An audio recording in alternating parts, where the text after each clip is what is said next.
This is a Global Skills Podcast, conversations that shape the future of work and learning. We're exploring how we close the skills gap and build a future where everyone has the chance to thrive.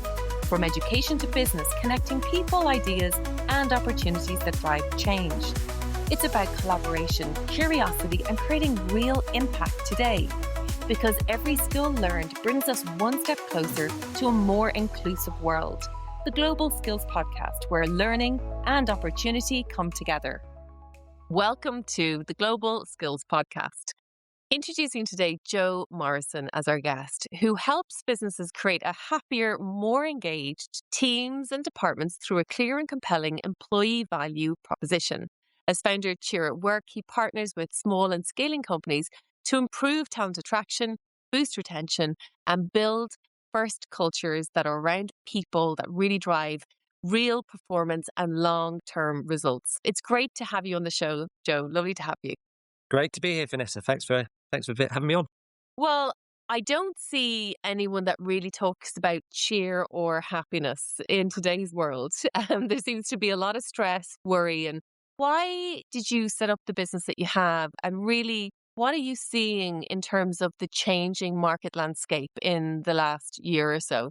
So why I set up is because I've been on both sides. So I've seen businesses where they really care about employees and really want employees to be happy. And I explain what happiness means in this context as well. And I've worked where they don't. And I was fed up of working for businesses where they don't care about employees' happiness. And I've seen the impact it has, not just on the people that work there, but I've seen the impact on results. And there are a lot of companies that think you can't have both. It's like, we're all about results. We'll do what we can to get results at any cost, or the opposite of that. So I see that the disengagement is a huge problem at the moment. I mean, 90% of the UK workforce are disengaged. That's insane. I think globally it's like 20% are engaged. But yeah, in the UK, 10% of employees are engaged. It's a big problem. Why do you think that is? Because obviously now is a time more than ever, if there's fear of redundancy, being made unemployed, why would people be disengaged now?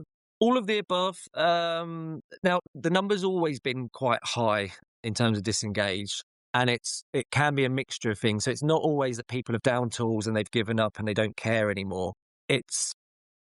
I'll give you an example. Imagine you've got 10 people on a boat. You've got the one person at the front is the engaged person. So the 10% is engaged. And they're the person that's typically the one in your business that's going hell for leather. They post everything that you want them to post on LinkedIn. They'll turn up to all of the events. They're not necessarily always the highest performer, but it's usually quite linked. But you've got that one person at the front. Then the middle 9 or middle 8, should I say, are what you call disengaged. And it could be that they've just started at the company, so they don't really know what the company values are or what they're buying into, so they're figuring it out. It could be that there's a lack of skills, so no one's or training or communication about this is who we are as a company, and this is what you should be bought into, and this is what we do. It could be, like you say, salaries aren't going up, redundancy is happening, businesses are often cutting corners to try and be successful. But again, that will come at the cost of engagement of employees. And then in that boat, you'll have one person at the back, and this is the stats show this, that one person at the back who's going in the other direction. So the actively disengaged then is a problem. Stats say around 14% of the disengaged are actively disengaged. So again, it's the person who is putting a Glassdoor review up, who is actively disruptive, who is going the other way and is pissed off. But again, it's for a number of different factors, like you mentioned some of them. But to me, a lot of it is communication. Communication, number one, and training, number two.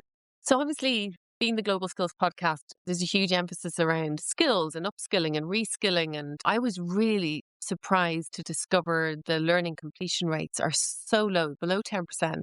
And that's the norm. That isn't just one provider. It seems to be the norm.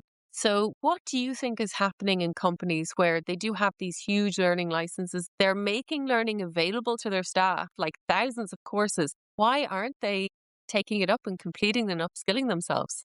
Well, this then goes to me as the communication piece. So it's that classic line, you can lead a horse to water, but you can't lead it to teach it to drink, or whatever. I get that wrong every time. But to me, it's the communication. So I've seen that. I'm a millennial, right? So I'm in that millennial bracket. And in my generation, what I saw is we were told that you've got all of these opportunities, you can take them and you get development, progression, what you want, you take it, it's there, you can have it and you can progress and get whatever you want. So we're like, great, and we want to be managers. The one thing we're like, let's be a manager, because you're told that kind of traditional path of becoming a leader, manager, director, that was the thing that we were told is the route. But we wanted it faster than ever before. And typically when leaders didn't know what to do with us, they would give us a promotion. But they'd give us that promotion without the training, without the development, without the hard yards it takes to become a leader and the development to do that. So I'm getting to answer your question, but this gets to that point.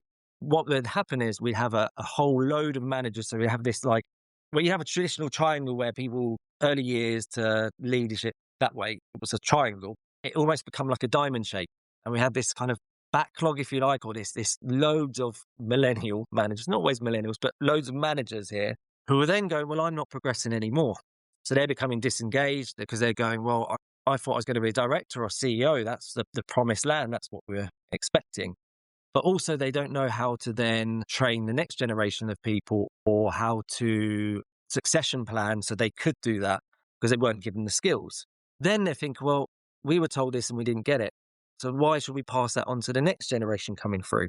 Which then makes me believe that there's loads of training and things available that people aren't that bothered about. And that to me is, again, it's a lack of communication to explain why it's important and what difference it makes and the impact. Lack of faith that it's going to make a difference because the generation that was in that middle have tried all of that and are not making it work. And I think what's really interesting about that same generation they're the same generation that aren't as tech savvy or AI savvy. I should say AI savvy, correct myself. Yes. To graduates coming through now. So they actually require probably the greatest reskilling, upskilling ever. And they need to be, learning for life ambassadors for the people coming up through the organization. So are you seeing that that's not necessarily there at the moment because of a cultural shift or generational movement? I think it is. And I think there's a bit of a fear that all of those factors could impact that middle layer, if you like. So with guys coming along, we haven't got those skills. But what then people do is cling on to all the work that they've got because there's fear they might be made redundant or not valuable anymore. When actually the opposite is true. They need to reskill, need to learn these things to keep up.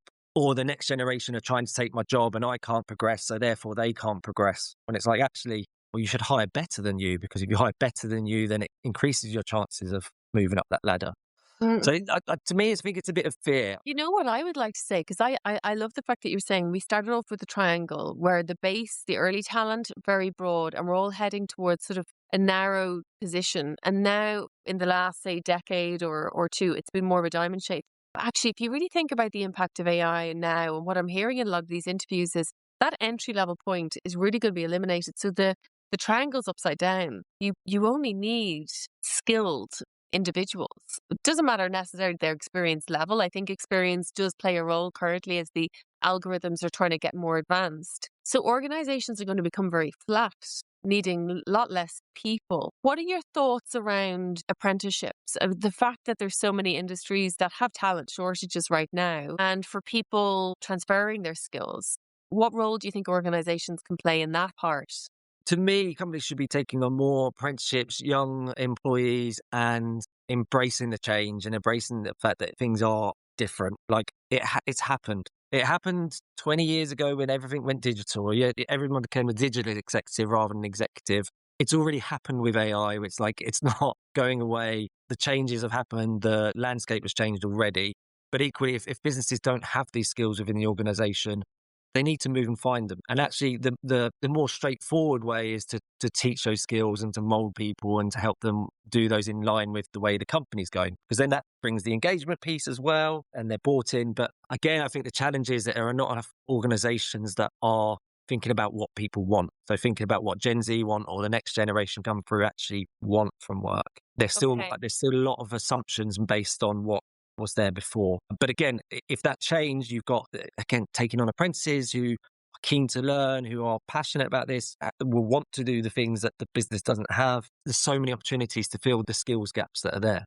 Do you think companies actually know their skills gaps? Like, I know, don't get me wrong, I know they have a skills gap, but do you think they really know in detail the exact skills that needs to be filled for today and even for tomorrow?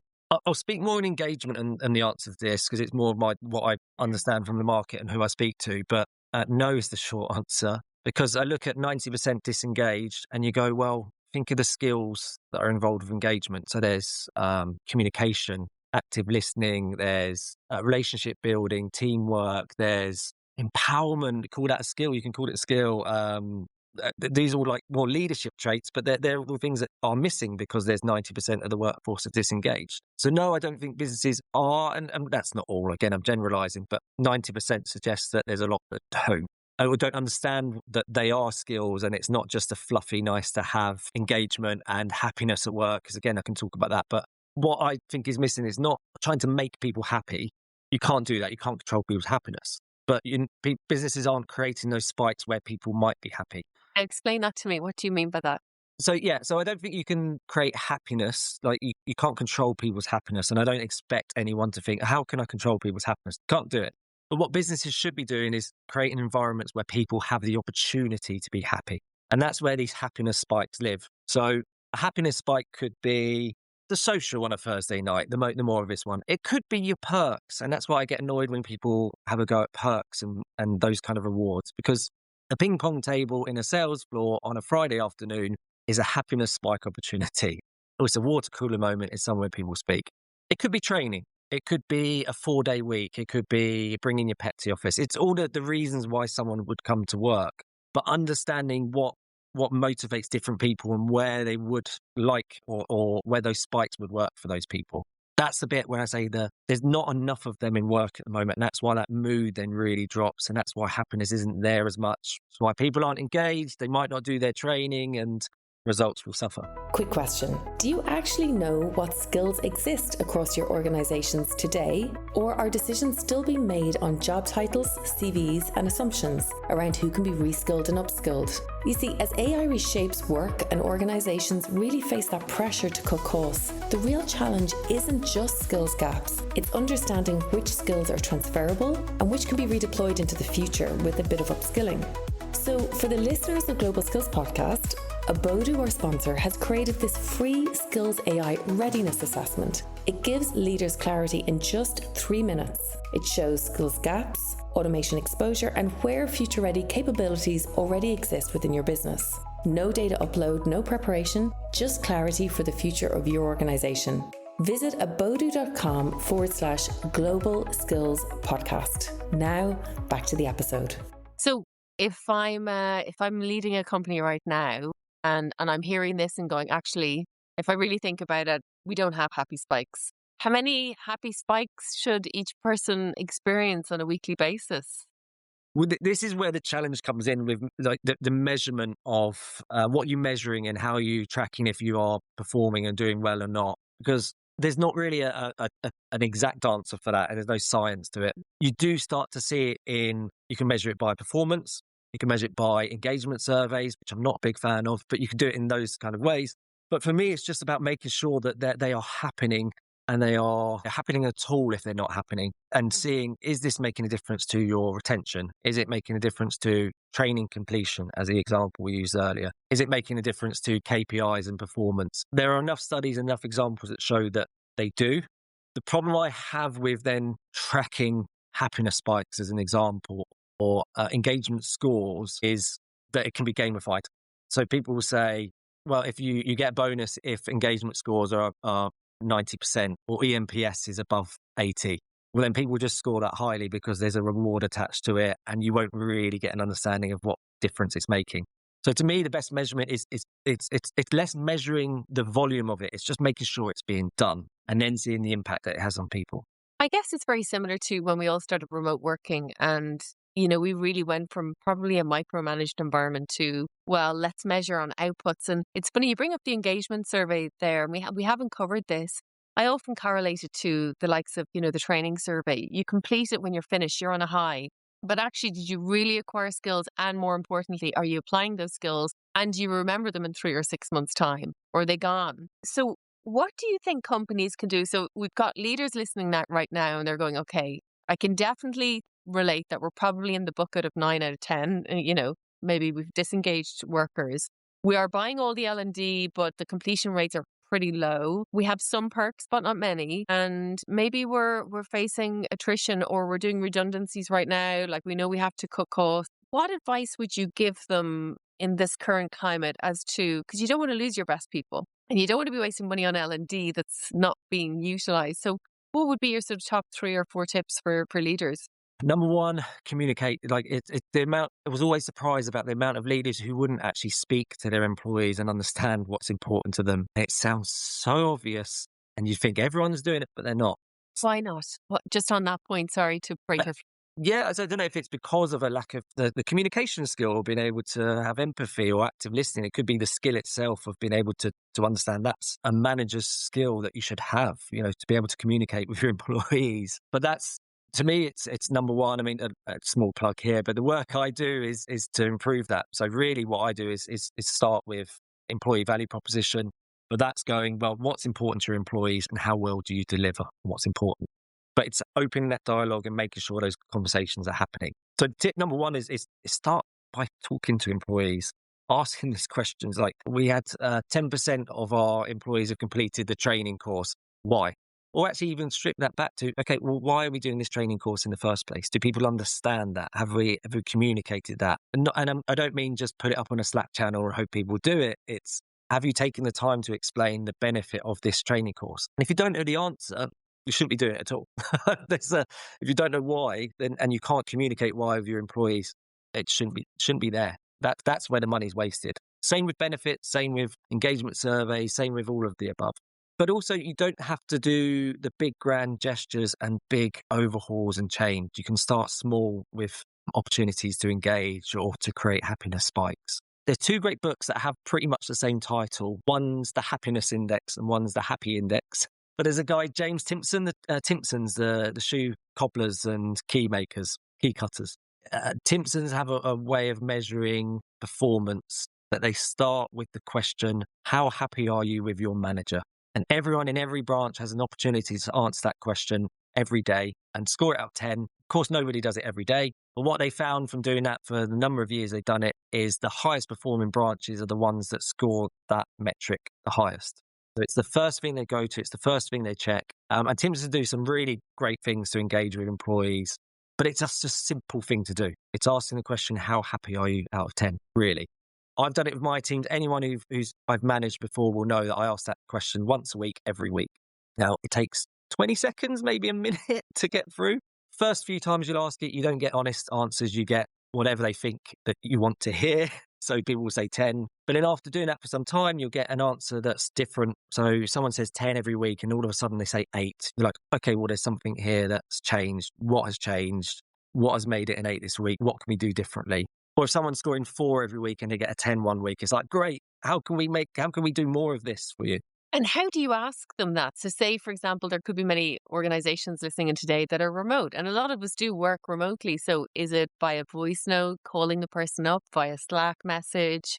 What's the best technique? If for remote, video interactions best. If it's face-to-face, if you're in office, do it face-to-face, however you communicate. Because if people are working remote and they're not even having the video calls, then there's an issue already.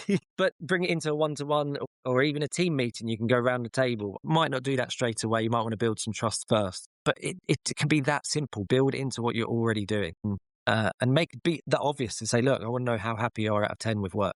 And it might be a really nice opportunity as well to ask them, how do they feel about everything that's happening with automation? And do they want to be reskilled or upskilled? And have they thought about it? And I think as a leader, rather than just like investing in lots of courses, and it's nearly like finger in the air. Well, if we've spent $1 million on this, we've ticked the box. But actually asking them, do they? And I think by asking them, do you know what you want? You might discover actually many don't, and there's a real fear. And when you're operating in a place of fear, you're not very productive. Exactly that. So people who have that fear, or operating under that fear, have so much going on. And there's a word we call them in disengaged terms, is the hamster wheelers. So the people who are on that hamster wheel, they're going as fast as they possibly can. You'd think on the face of it, they're engaged because they're doing so much, but they don't know to what end.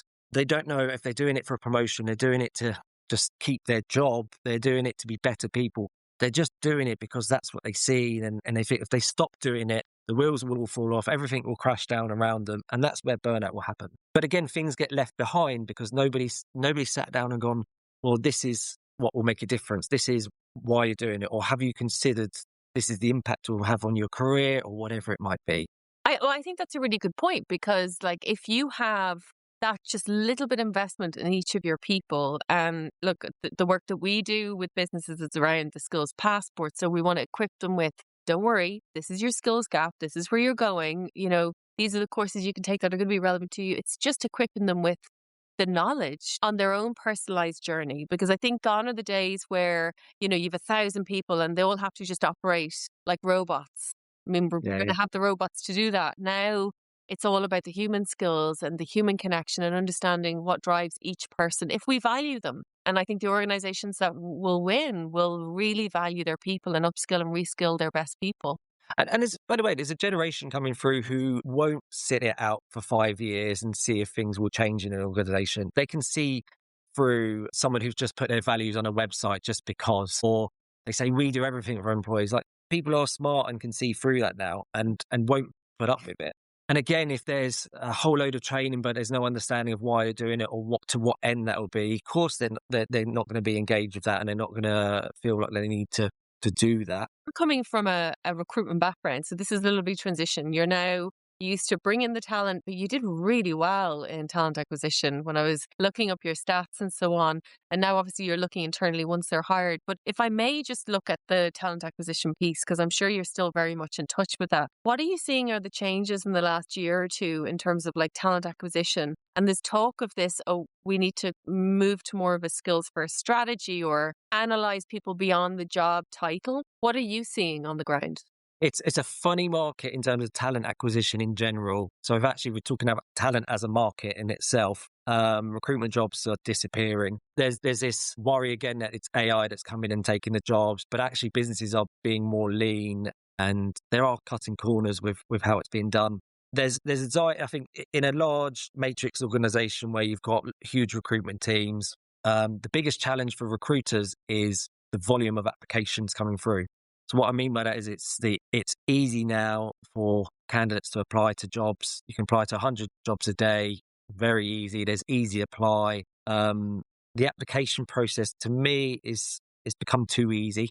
And what I mean by that is that there's not enough emphasis on why you should apply for this role or why you shouldn't apply for this role. Now, skills is a tricky one because to me, a company should help you develop skills and demonstrate how they're going to help you to get to where you want in your career. Far too often in roles now, people are advertising, this is a great company, we have great perks, we have great reward, we have a great training program. But again, they're not explaining what's in that, why that would benefit you as an individual. And going back to that point about there's too many applications, it has meant that the experience that candidates get when they apply is poor. Ghosted candidates, I'm hearing more than anything else. People applying, not getting jobs, and not understanding why they're not getting them, even though they tick all the boxes on a piece of paper. So it's a real challenge at the moment because the ideal is you go, well, we can match based on skills, we can demonstrate where there might be gaps or what we need. But recruiters are often going into a hiring process without understanding what those key skills are that are required and what to look for from soft skills as well as technical as well. There are so many really good, strong recruiters out there who are looking at the way the market is and going, I could fix that. But businesses are cutting back on that experience side. So the role is becoming more of a sift through CVs and hope we'll get the right person at the cost of getting the right graduates or developing staff and all of those kind of things as well.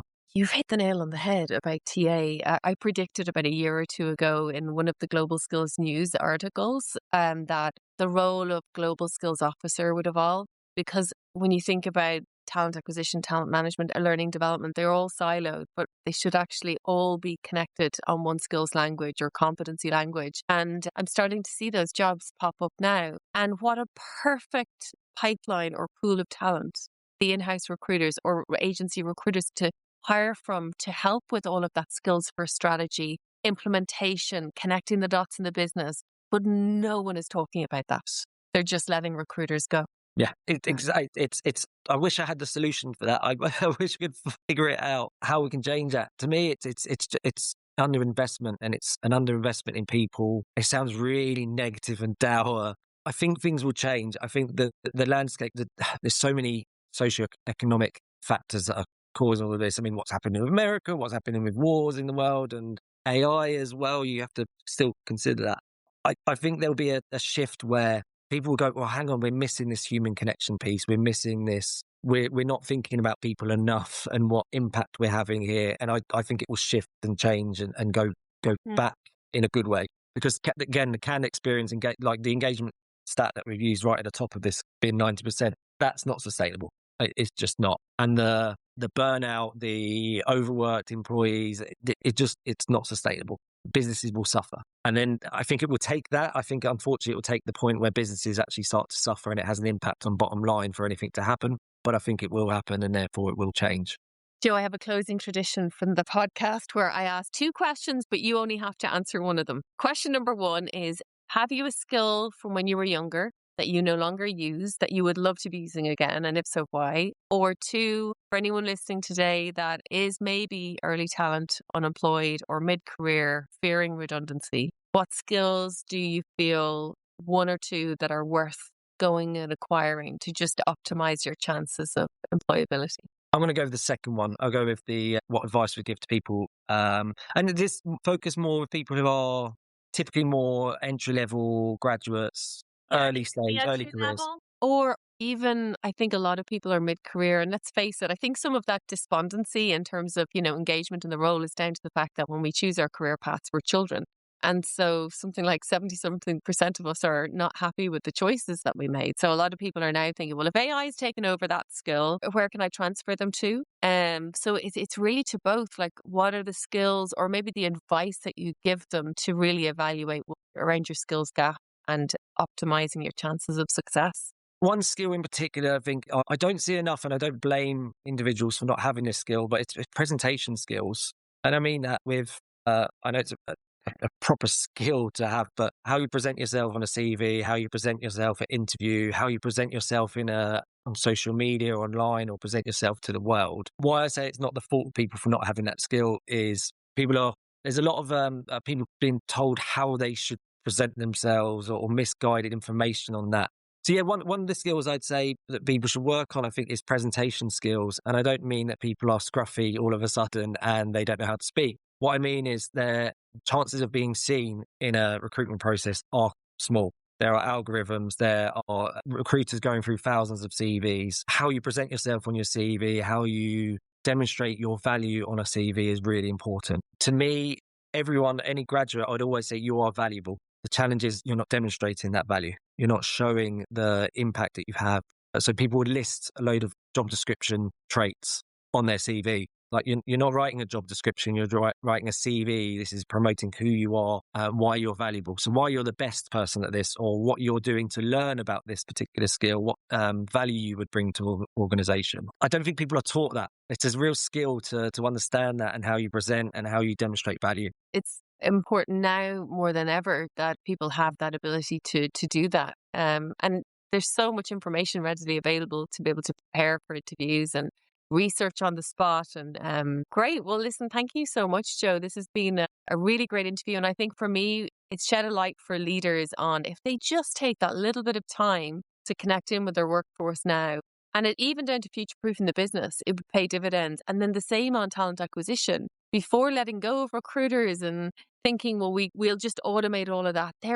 They have amazing human skills, and they probably have a very good pulse on the skills of your business. And maybe they evolve to being a skills consultant for your organization. Because I know that when we do a skills gap calculation on a business of how much it costs them, we can talk hundreds of thousands into the millions. So there's your budget. Don't let them go. I just want to say, Joe, thank you so much for coming on. This was an absolute pleasure. Same, likewise. Thank you very much, Vanessa. Whether you're leading a business, shaping education, planning your next career move, or just starting out, you're part of a global conversation about how we learn, work, and grow. If you've enjoyed this episode, remember to subscribe so you never miss what's next. And for early access to new episodes, first invites to events, and a chance to connect with others driving real change, join the community at globalskillspodcast.com, because the future of skills belongs to all of us.